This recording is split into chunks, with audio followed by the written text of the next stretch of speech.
with Chicago artist Sheri Smith, who's got 100 of her portraits going up October 7th at the Ken Hertie Gallery, 760 North Milwaukee. Is there a website or a way people can find out more about it? Yeah, there is. I've got a dedicated page on my Facebook page, Sheri Smith, for this special event. Is this like, I mean, you were at Main Stage a little bit. Is this like the biggest display Yeah, of your work? this absolutely is. And Is this like your coming out thing, maybe? this is, yes, Yeah. I am marrying myself. Yeah. After teaching for 20 years Yeah. and being a wife and being a mother and doing all those things, I sat with this great work. I said, this is it. This is it. And so what I made myself do is step up and say, what would a professional artist do at this moment? And I have done it all. This is a very inclusive thing. And 100 drawings. I mean, what can you say? You taught fine art in the Chicago public school system for 20 years. I You mentioned did. Cabrini Green. What years were that and what was that like? I retired 7 years ago, and the last 10 before that, I was in Cabrini. And it was wonderful. It was challenging. And I did everything I humanly could do with these kids. And short of letting them use paint and glue because they would get their hands all over them. But we had Michael Jackson weekends, and we did everything that would fit that student. We decorated our jean jackets with tagging, and I showed them things about tattoos, whatever they were into that I could show them. What were they interested in? Tats. Yeah, they were. Girls and boys were interested in girls and boys. Yeah. And they were interested in, I gave them a lot of comic books. Because when you're teaching in a classroom, you got kids who are going to take a long time. You got to get together with them. Kids who are just done before anything else, and kids you have to bring along. So I would leave materials on the table, particularly comic books, and then I would have all kinds of advertising cards for them to look at, and I'd pass out materials. And we did everything from like fake chocolates to sculptures to life-size pictures of each other. You did that for 20 years. I did it for 20 years. What, is there anything you learned through that experience, even with the kids, that you took away and you put that into your work after you left the school system? Well, I learned that kids are kids. Yeah. You can't judge.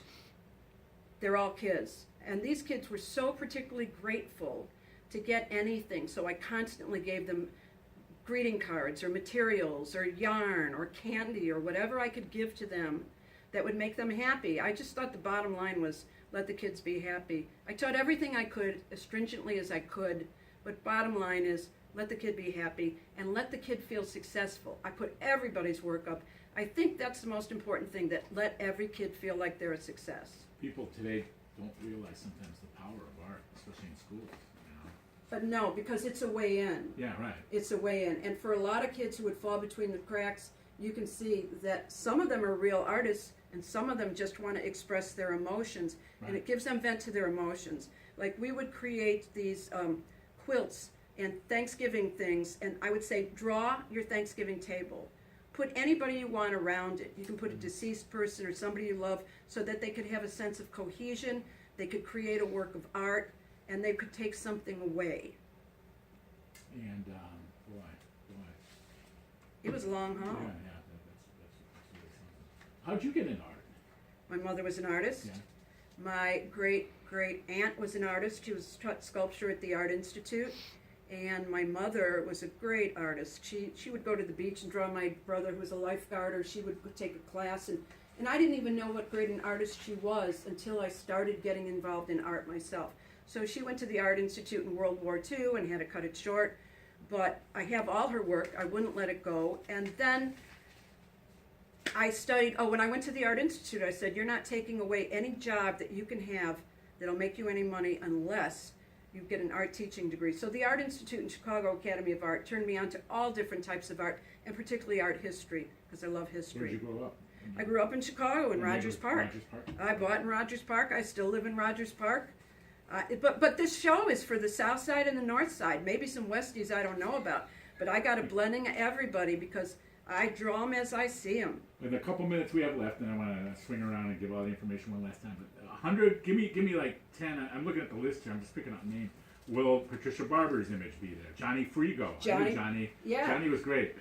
Patricia Barber, Johnny Frigo, Dee Alexander and her posse. I've got You've got printed pictures of them. Yeah, Robert Irving III, who lives down by the lake by me. I mean, I'm in. What about Von Freeman? We have him. Von Freeman is going to be in the window. I'm blowing him up 6 feet big. I got Von Freeman blowing on the horn in just yellow and black, real stark. And so when people walk into that gallery, they're going to know where they are as soon as they see that Von Freeman.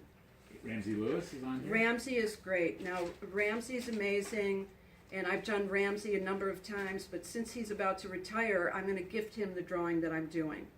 And what sizes are these again, just to reiterate? Well, they go from 4 feet big to a small original, which might be 11 by 17, which is the size of the board that I draw. Does Jamello, do they have any of your stuff hanging at the Greenville? Every Christmas I give Dave something, and then I used to give all of his people, I would give them a small piece going around. But Dave has about 10 of my pieces. Good for you. All right, let's wrap it up here. Thanks for hanging out with us late. Thank you. So October 7th. October 7th at the Ken Hurdy Gallery from 1 to 6, 760 North Milwaukee. Come, have a drink on me, and see some amazing jazz musicians showing up to see their portraits. You'll have to come back. I shall. You'll have to start a series on radio people. Well, I want to come in and draw you while you're working. And then we'll talk about your radio career. I want to do that. Wanda Wanda WCFL. Wells. Oh, yeah, Holy Wanda mackerel. Wells, Lifestyle Radio. Okay. Thanks a lot for hanging out with us on Nocturnal Journal. Thanks, Dan Long. And be sure to listen this week on WGNradio.com for our next segment on Reeling, the 36th edition, the second oldest LGBTQ film festival in the world. That'll be this week on WGNradio.com with Richard Knight. Thanks a lot, and we'll talk to you next week.